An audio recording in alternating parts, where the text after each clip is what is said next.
Well, good afternoon, everybody, and welcome to our webinar. We're going to share some insights from our most recent research report. My name is David Conway. I look after the Customer Experience Excellence Centre, and I'm joined today by two of my colleagues who have worked extensively on the research program that we're about to share with you. The first of those is Gus Imhoff. Good morning, Gus. Good morning. And the second is Simon Gill. Good morning, Simon. Good morning. So just a little bit of background, really, as to where this project came from. We were aware that there was an enormous amount of information in the public domain around B2C customer experience, but very little on B2B.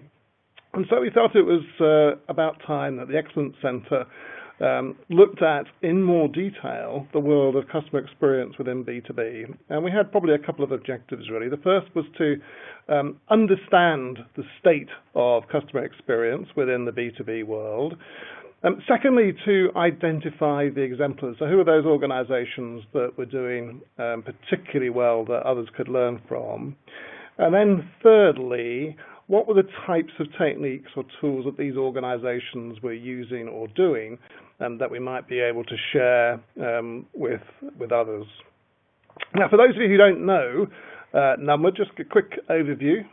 We're a research-based, insight-based consultancy, part of KPMG.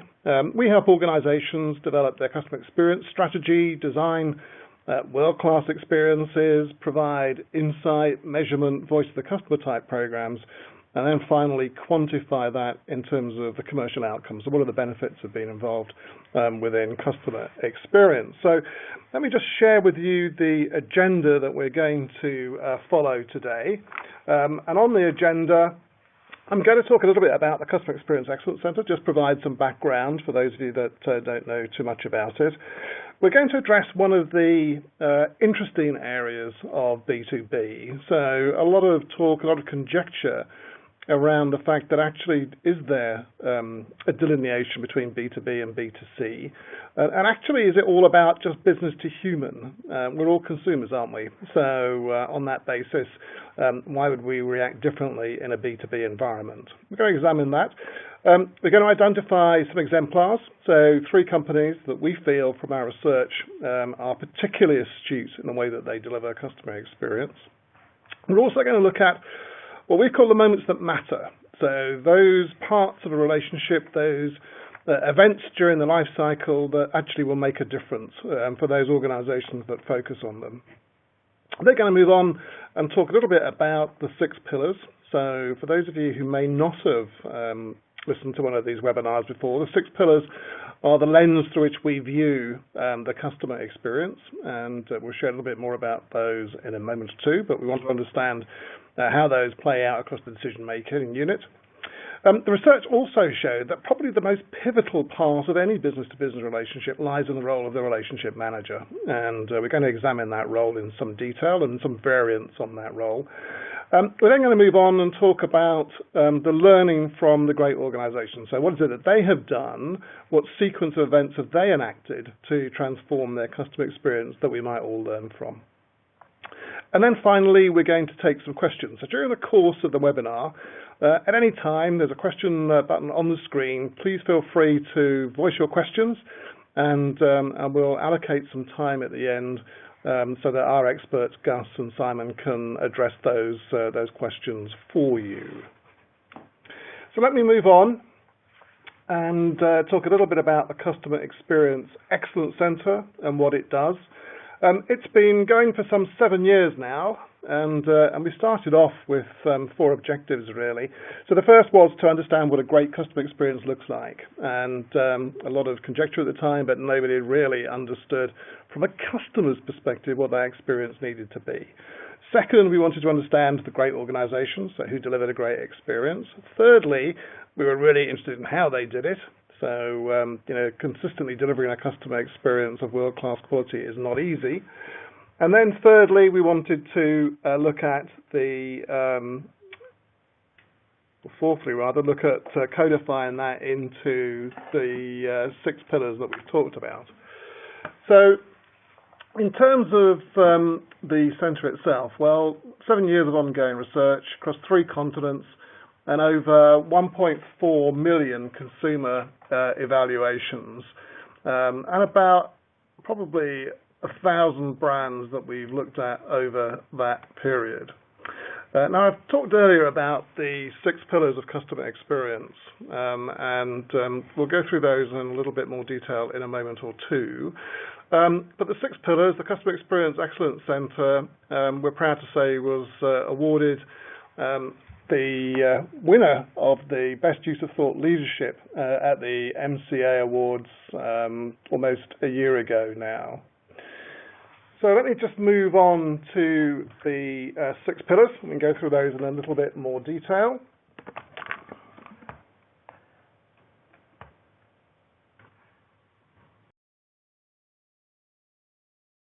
Just waiting momentarily for the slides to catch up. There we go, we're there.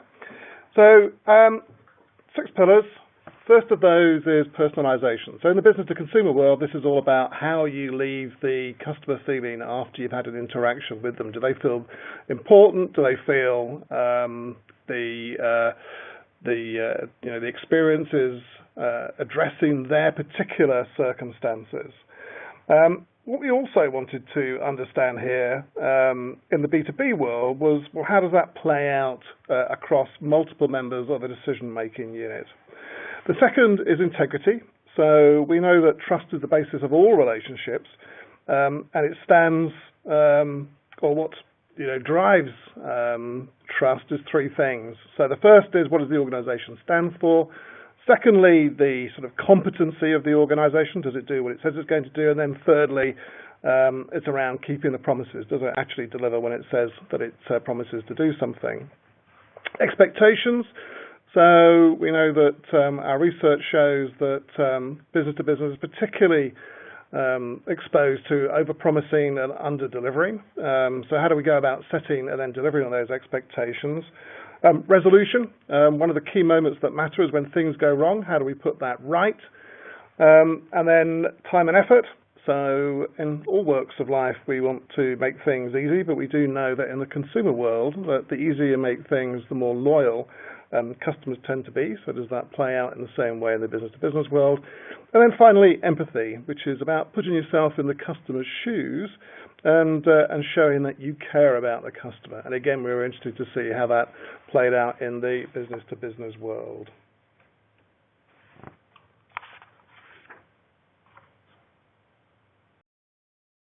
So this particular piece of research was conducted in October 2016. We interviewed 3,000 business-to-business respondents across 133 brands.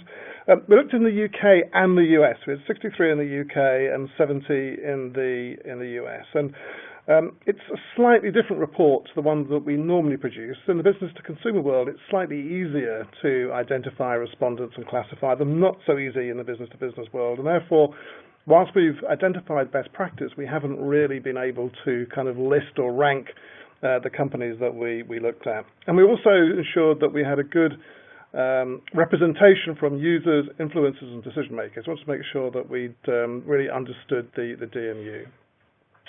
And across 6 sectors, so banking, insurance, telecoms, legal, business goods, and finally business technology. So let's start with the first of the agenda items, which is the consumerisation of business to business. And I talked in the intro about the increasing view that perhaps this is less about business to business or business to consumer and more about business to human. And we're all consumers. We all experience customer experiences every day, and therefore we all bring our experience and knowledge to evaluating experiences that are delivered by our suppliers. One of the things that we identified was that by orders of magnitude, the business-to-business experience is considerably more complex, not just because we have 3 different categories of member of the DMU, but also in the way that we do apply our consumer experience. And interestingly, what we saw is that for those organizations that operate both in the kind of the workplace and also in the personal consumer areas, customers that experienced them in both were 2.3 times more positive than those business-to-business customers or business-to-business organizations that they only dealt with in their business world.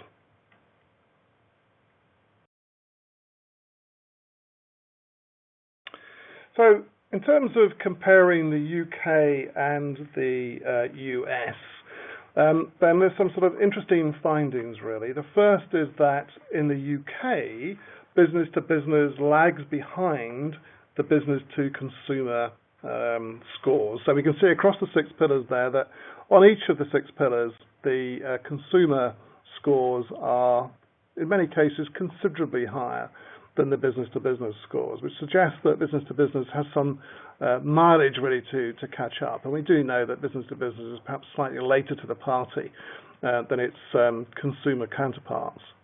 If we look at the US, then the reverse is true, interestingly. So what we see there is a much greater consistency across the delivery of at least 4 of the 6 pillars.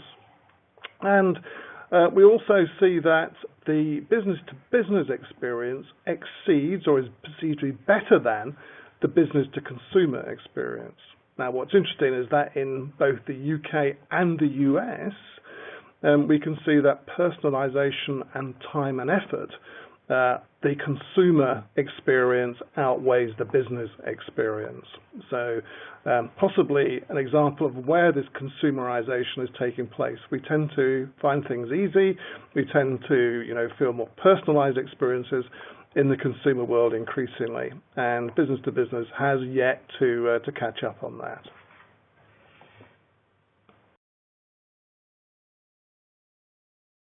So let's move on now and look at some of the organizations that we identified as being the exemplars, businesses that were outstanding in what they do. And I'm going to hand over to Simon first and then Gus to take us through 3 case studies from the research. Thanks, David.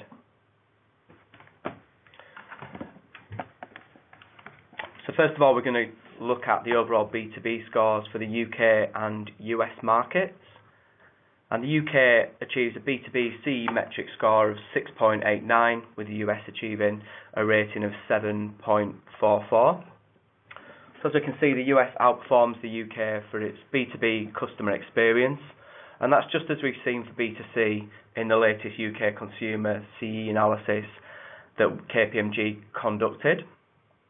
However, within B2B, we see that the gap is even greater. It's much more evident, with the US having an 8% lead. So there's certainly some areas where the UK can learn from the States.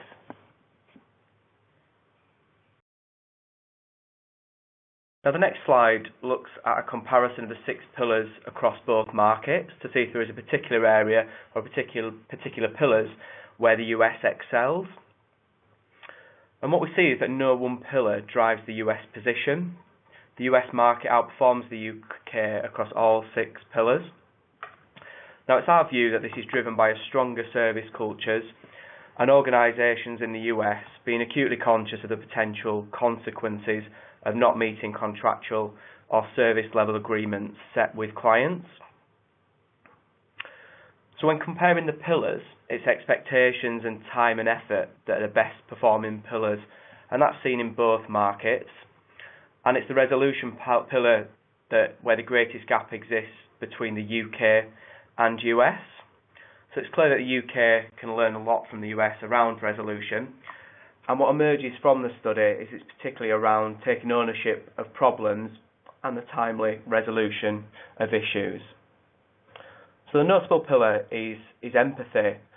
So this pillar falls somewhere behind the other pillars and is the worst performing in both markets.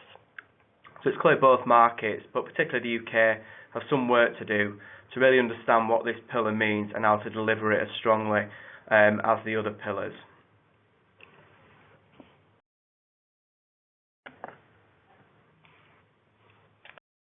So for the next slide, this shows UK B2B sector performance as viewed by decision makers. So as David said, we've got the opinion of different levels of the DMU, but this specifically is the perception of decision makers. So for this level of the decision making unit, we see that business technology leads the pack, for business-to-business customer experience excellence in the UK, and that's ahead of the legal sector in second place and insurance in third place. Now, the UK business technology sector performance really reflects the point that in an extremely competitive IT market, it's good customer experience that's often seen as the key differentiator between organisations.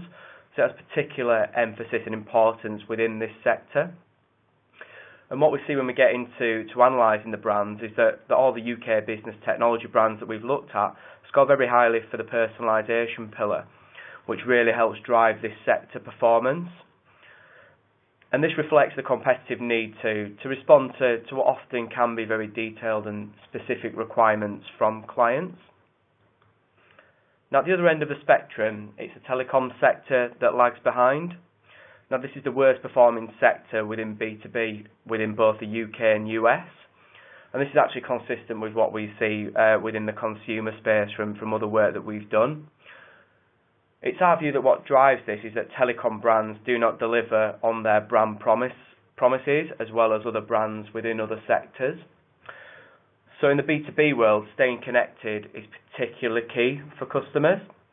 Being able to call where they want, having an active internet connection, and being able to keep staying in touch with the office.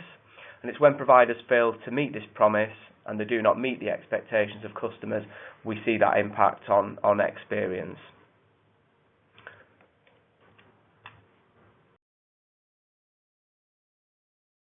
So David said we're now going to take you through kind of 3 case studies from brands that really stand out as exemplars within B2B.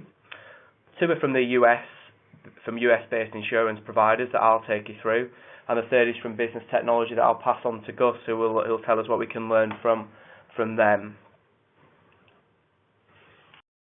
So the first brand that we're looking at is State Farm. Now, for those that don't know, State Farm is a group of insurance and financial companies working with small businesses to provide a variety of insurance products and assistance across the United States. Now, State Farm is one of the highest performing brands across both the US and UK markets, and they lead the way in the assurance sector, which is driven by a really strong performance across each of the 6 pillars. And when we look at what clients are saying about State Farm, they're talking about the organisation providing a consistent and reliable service, which really lives up to the company's motto, which is like a good neighbour, State Farm is there. So I guess what we're interested in is what we can learn from State Farm and what State Farm do particularly well. So their business model is very much geared to meet the needs of its clients, understanding their needs, their cost considerations, and because it works with smaller organisations, that their business means everything to them, and in some instances can be their livelihood. So the organisation uses agents, they use that business model to work with small businesses, which provides them with a direct contact. This enables agents to understand the business's exact needs and get close to the organisation, which really helps drive the personalisation pillar. The company also allows its insurance products to be tailored specifically to the needs of these smaller organisations. It allows agents to provide specific quotes and tailor insurance programs based exactly on the organisation's unique needs at that time. And again, both these initiatives really help State Farm stand out for personalisation in particular.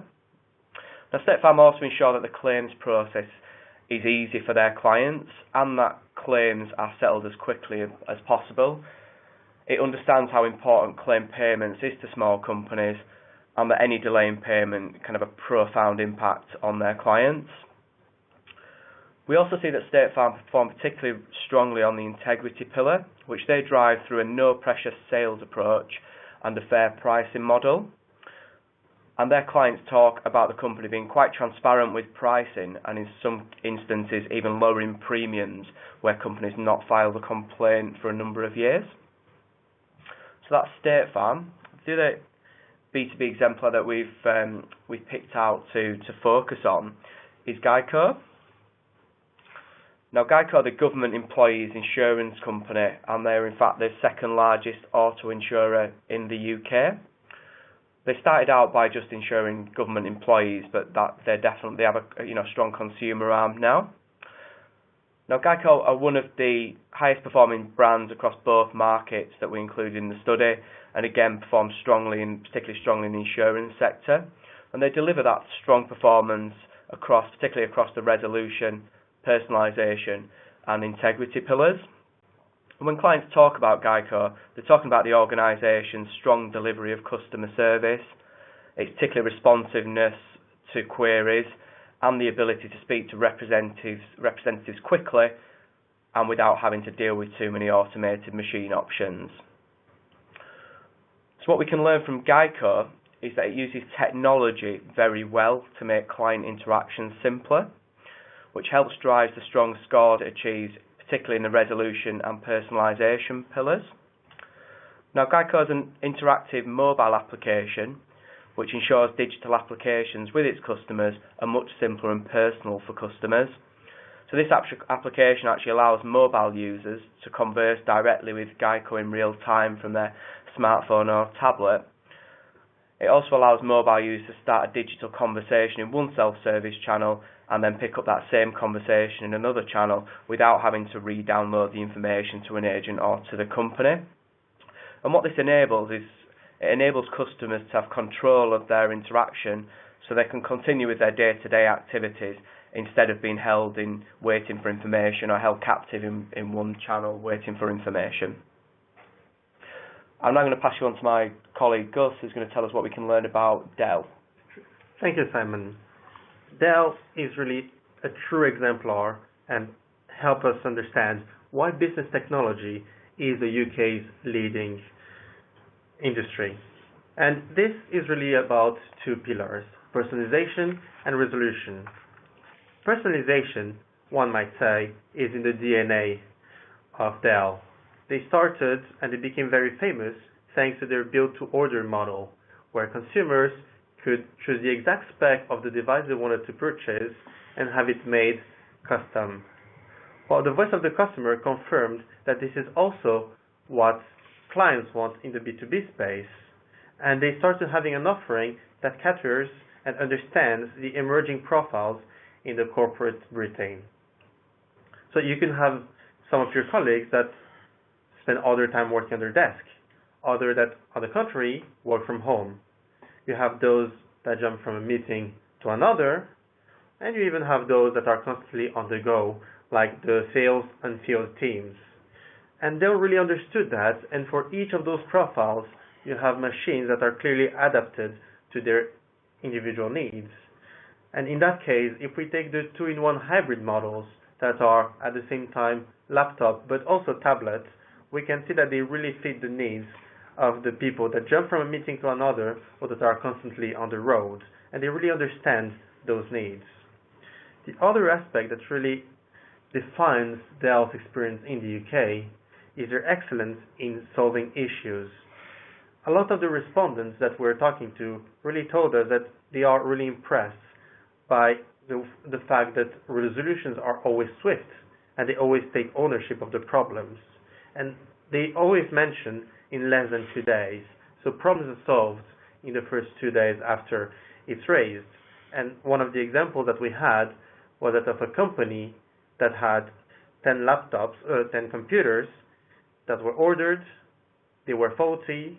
In less than 2 days, they'll not only replace them, they also provided them an upgrade. And I think that's the very valuable lesson that Dell teaches us. When you purchase a computer, it's much more than just a transaction, but is a relationship that spans much longer after that purchase stage. And they really show us that addressing issues is one of those moments that matter. Dave, could you please tell us more about those moments, please? Thanks, Gus. Thanks, Simon. So I guess our research has shown us that across the life cycle there are various moments where relationships are built, but not all those moments are created equal. And what we see is a lot of organizations attempting to get everything right, which is something of an impossible task, really. But the ones that are most successful are those organizations that focus on those moments that actually make a difference across the life cycle. So here we have a diagram of the life cycle across the business-to-business experience. And if we start off with sort of pre-purchase, this is sort of the getting to know you phase, really.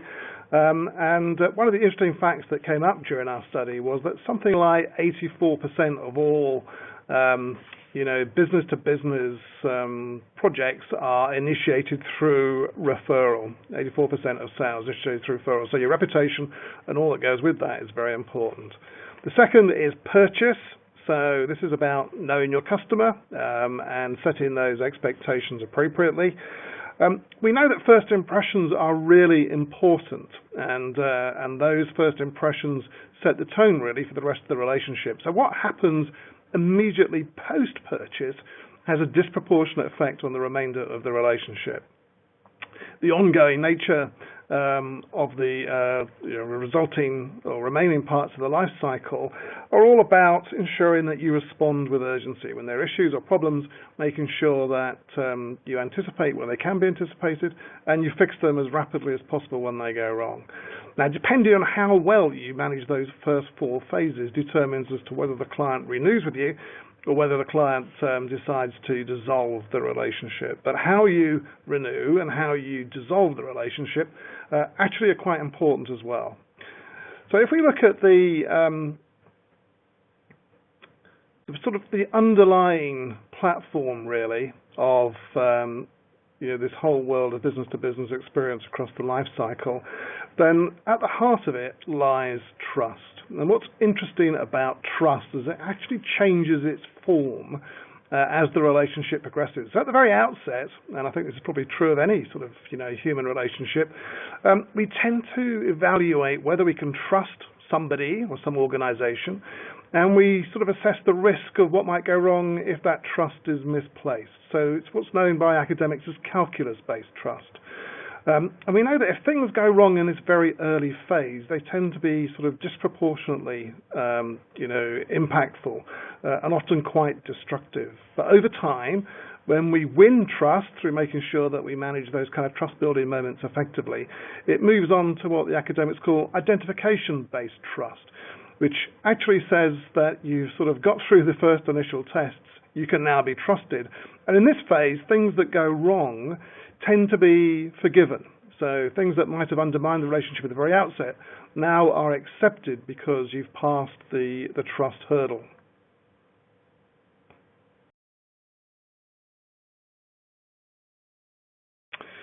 So we identified a series of states that occurs as you go through the life cycle.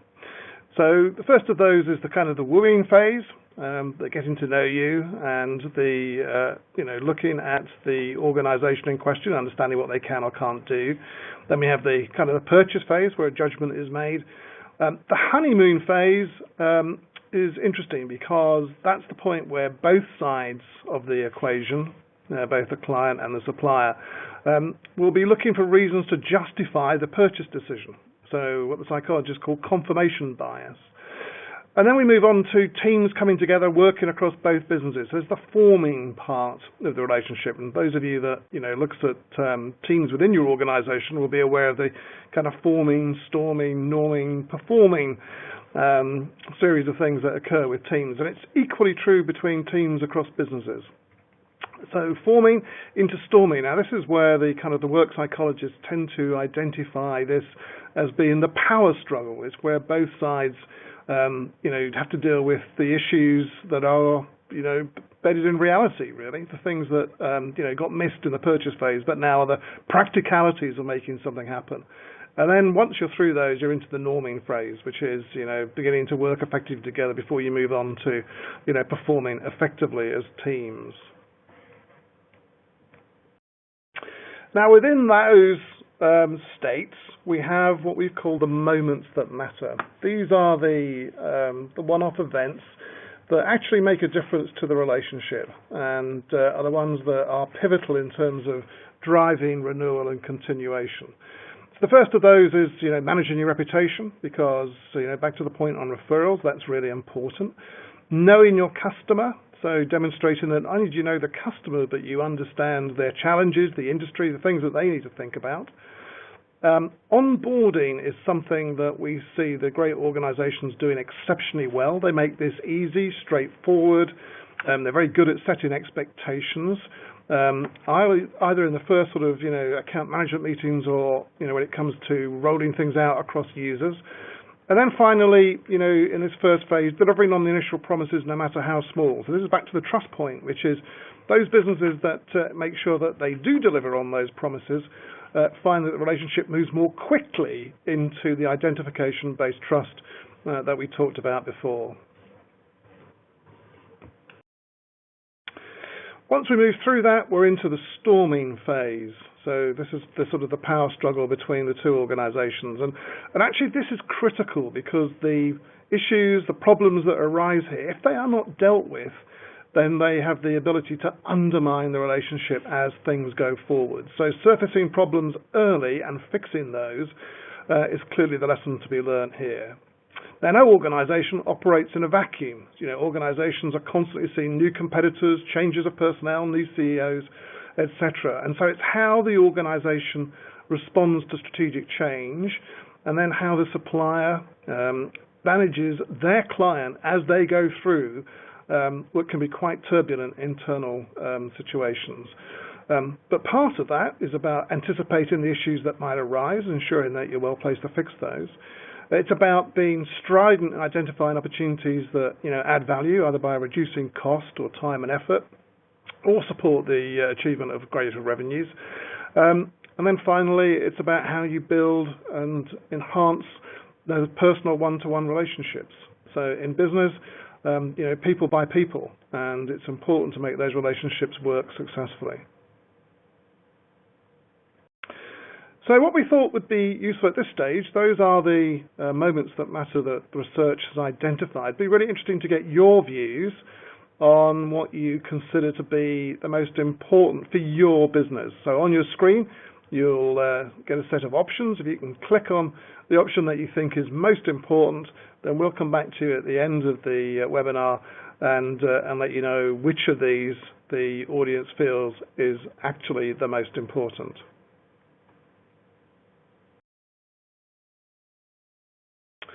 Now, there are moments that matter and moments that can undermine, and these are the moments in that second category. Now, sometimes, these are the kind of reverse mirror image of the moments that matter, but there's some others here. So what this says is that those things that drive promotion and those things that drive detraction aren't necessarily the same thing. So at the outset, clearly, reputational damage. The second is that organizations, when they go through that wooing and purchasing process, have a tendency to overpromise and underdeliver. So, where you're involved in competitive pitches, obviously you're looking to present yourself in the best light, but you have to live with the consequences of that once the deal is underway. Failure to connect. So are you making those personal connections? Are you connecting with those people that are important in the business? The influencers often who have a big impact on the decision, but which may not be immediately obvious. Cross-organization team dynamics. So are the teams working well together? Are they responding well to issues and problems? Are they treating them with urgency? And how are you managing change management across teams? Now, what we're going to see, and we'll look at it in a little bit more detail a bit later, is that fundamental to the success of the life cycle is the quality of the relationship manager. So have you got the right relationship manager? Are they managing the relationship effectively? Or do you need to think about, replacing the individual concern? So these are the sorts of issues that we see arising across the research.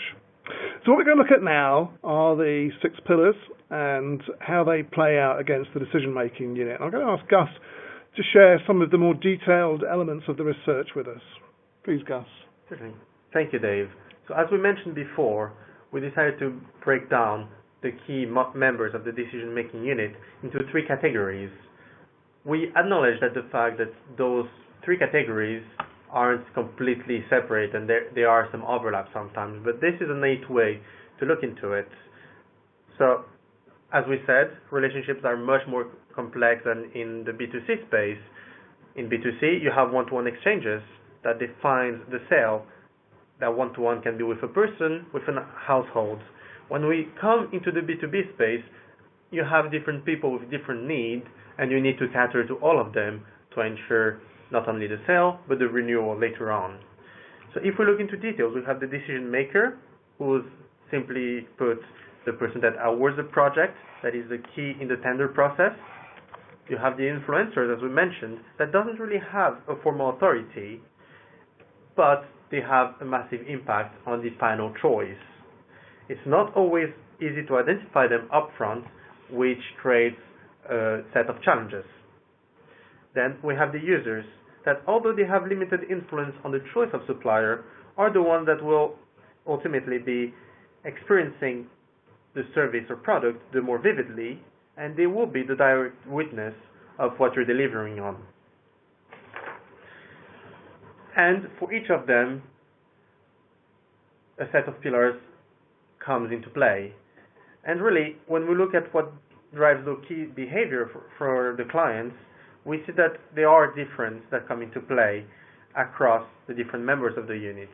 So if we look into advocacy or loyalty, you have to push through different levers. And we see that the one commonality is expectations.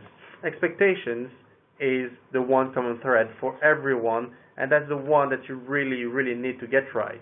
It could be translated by the fact that it's simply expectations is what they expect you to help them improve their performance at work.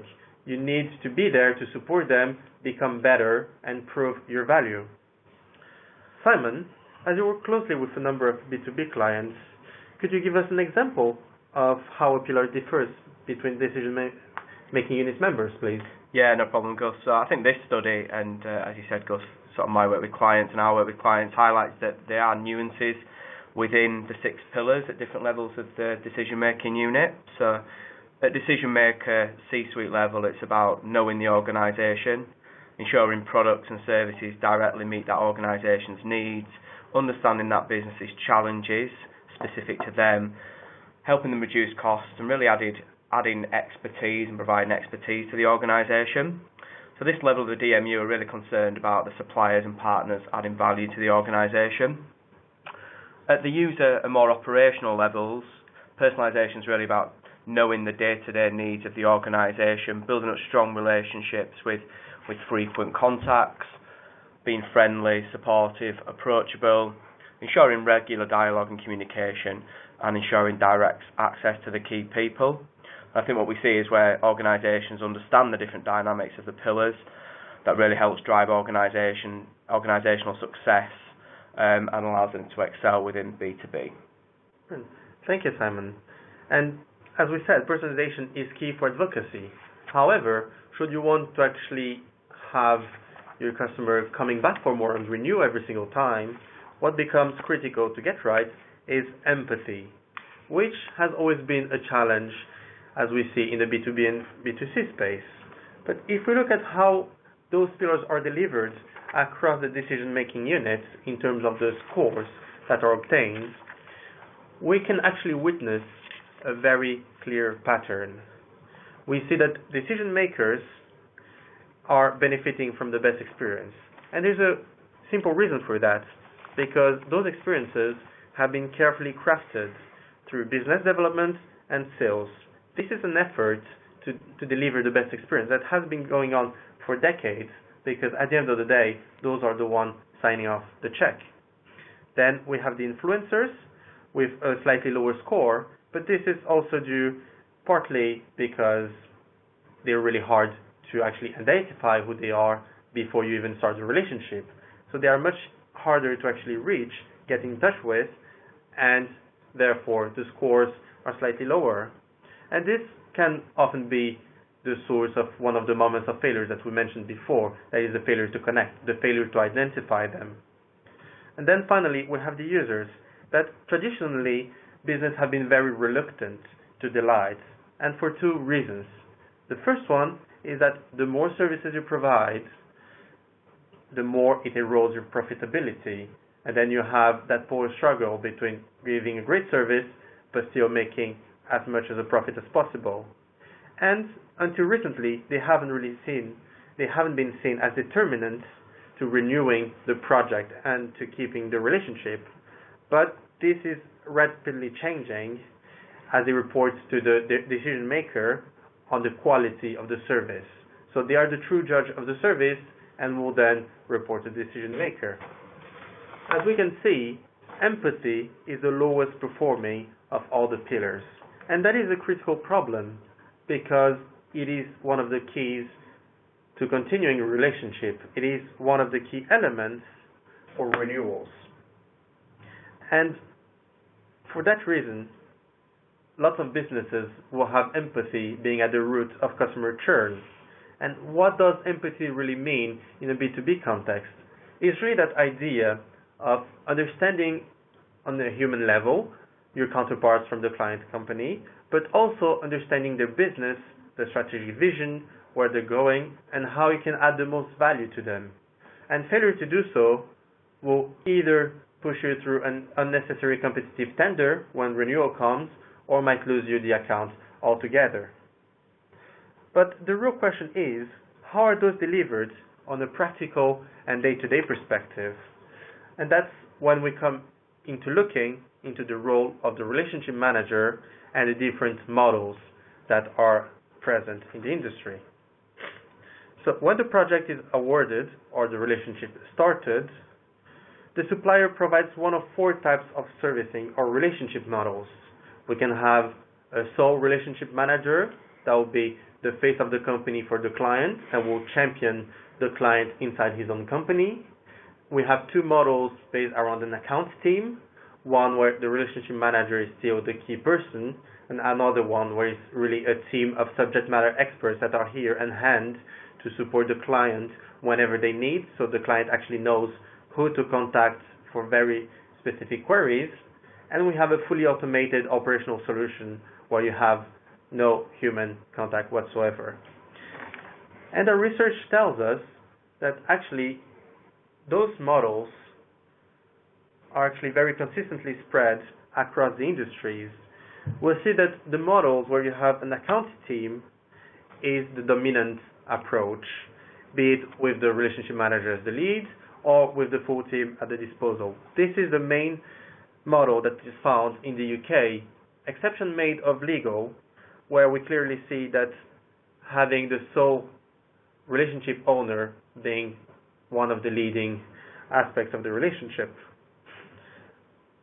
Over the recent months and years, we have always been hearing the fact of the digital world, digitalization of relationships, and it's quite surprising to see that it is not quite that yet, because only 18% of the relationships in the UK are around a digital model, and we see that although this is growing, both sides of the relationship really remain attached to that human interaction, that possibility to interact with each other. When we look into terms of performance, the sole relationship manager is the best performing model. But Simon, you've seen this something similar with your clients, haven't you? Yeah, that's right, Gus. Where we've seen organisations move to a model that offers a dedicated account or relationship managers, we've actually seen a significant uplift in key customer measures, which has actually impacted on an increased volume of business being placed with that organisation.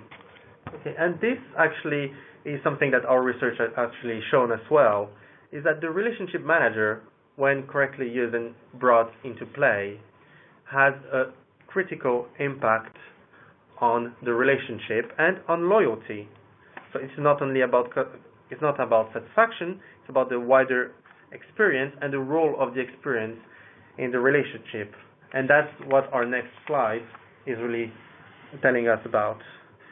So our research actually shows that customer experience becomes 12% more influential when we move from an account team model to a sole relationship manager model. So the better you experience, you end up having a compound effect that drives furthermore business results. Despite the obvious benefits of this approach, there are 2 key risks that a company needs to mitigate and bear in mind. The first one is that it is quite an expensive and very time-consuming for senior staff, which leads either to a drop in profits, an increase in price, or a drop in service levels, which are key elements to the relationship. And lastly, the loyalty is most of the time due to the relationship manager, relationship owner, rather than the company.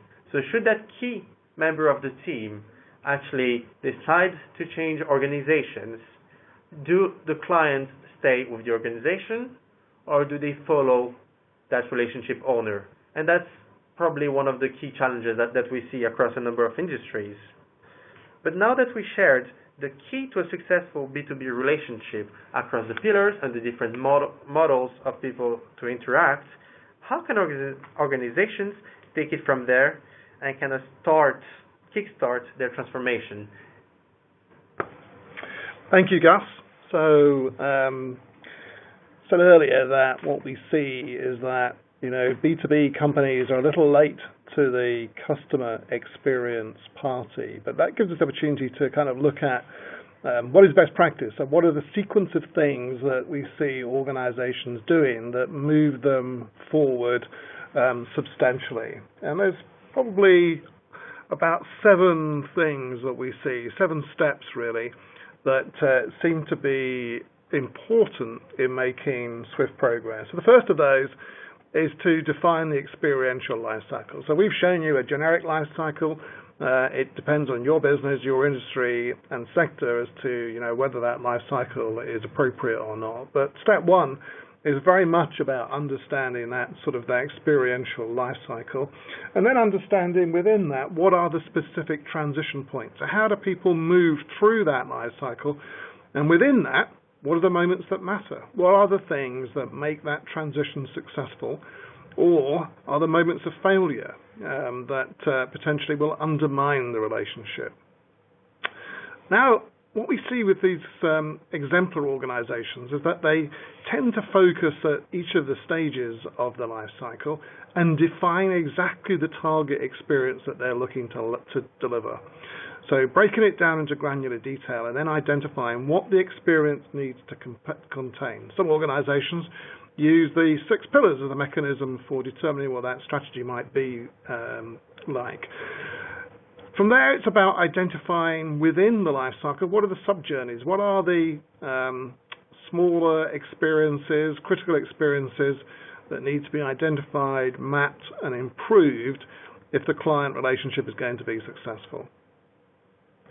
Now, within the report that can be downloaded from our website, we list a number of what we call 6-pillar behaviors. And these behaviors are the critical ones that are need to move through the life cycle effectively and ensure that actually you are maximizing your opportunity to deliver a great experience at each stage. And it's about picking out those behaviors and then ensuring that those are the behaviors that are actually delivered as part of that target experience. Employees are crucial, and how employees participate in this process is really important. So once defining the moments that matter, the experiences, the journeys, the behaviors, it's then about how do we reward and recognize employees for demonstrating those behaviors and training where necessary. And then finally, it's the ongoing monitoring, measuring, and improving cycle to ensure that we kind of cycle back and fix the things that maybe haven't implemented quite as well as we would have liked. So those are the big stages that we see organizations taking. And I think we're now coming towards the end of our presentation materials. We've on our laser display board, the results of the poll have just come through. So just in order, the most important moment that matters actually is about knowing the customer, and we know that personalization is one of the biggest drivers of advocacy and loyalty. So that resonates strongly with our research in this area. Secondly, it's about delivering on promises. So ensuring that when we make those promises early on in the kind of pre-purchase and purchase part of the life cycle, that we deliver on those. And then thirdly, it's all about responding to issues. So ensuring that we've got a plan B, that we have a contingency that ensures that we respond quickly and effectively and put the customer back in the position that they should have been in had it not gone adrift in the first place. So we asked earlier if you had any questions to let us know. I think we've got some questions that have come through. So let me just, we've got a little bit of time to run through these. So the first of these is, what is it that business-to-business organisations need to do to up their game, and what are the key learnings from business to consumer? So Simon, Gus, your insights on this will be really, really interesting. What is it that you would do to improve business-to-business performance and customer experience? I think one of the main elements is really, as we said, empathy. A lot of businesses go through the problem of customer churn or having competitive tenders that they might have avoided if they had mastered the pillar of empathy. So that could be about knowing the client's business and making a lot of effort about it. That being said, that is quite a challenge because, as we saw, empathy is also the lowest performing pillar in the B2C sector. So it is really a nationwide issue that is met and that industries are still trying to understand how to deal with. Good, thank you, Gus. So second question is, what drives the USA's business-to-business performance? We saw earlier that they, business-to-business exceeds the business-to-consumer performance in the US. The reverse is true in the UK. Simon, any insights as to what it is that the USA do to establish that leadership?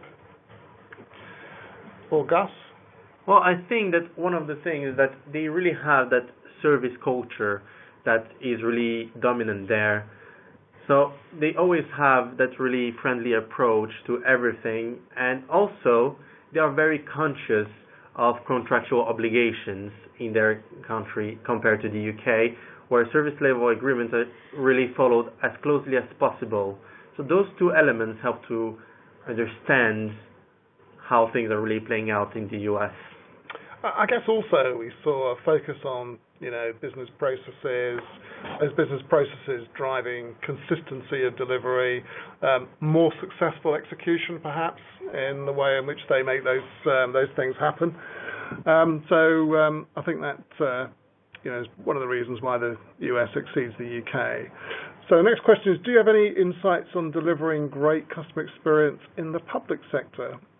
And the answer to that is yes, we do, and we're shortly going to issue a white paper on exactly this subject, and it will look at how the 6 pillars play out in the public sector, but also look at what can be done to use customer experience as a mechanism for reducing costs, so equipping the public sector with opportunities to reinvest that money in improving their services.